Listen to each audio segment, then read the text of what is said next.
विधानसभा मतदारसंघात सर्वांचं लक्ष लागून राहिले ते कसबा मतदारसंघाकडे। माझ्यासोबत भाजपचे उमेदवार कसब्याचे हेमंत रासने आहेत। खरं तर आज निकाल आहे, काय सांगाल, कसं वाटतंय एकूणच?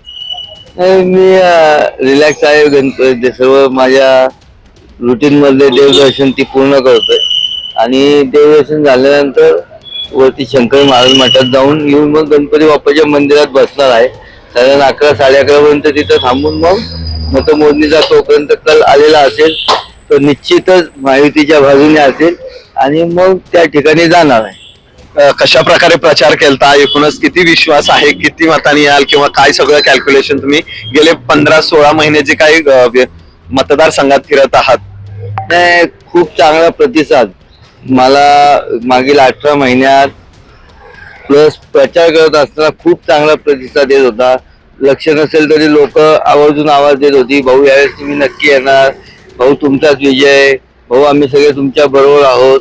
असं लहान मुलांपासून ज्येष्ठांपर्यंत अशा सगळ्यांचा, लहानांच्या सदिच्छा, मोठ्यांचा आशीर्वाद मला सातत्याने दिसत होता। या प्रचारात तर आपण सुद्धा बघितलं असेल, उत्स्फूर्तपणे कार्यकर्ते जीवाचं रान करत होते, नागरिक त्याच्यात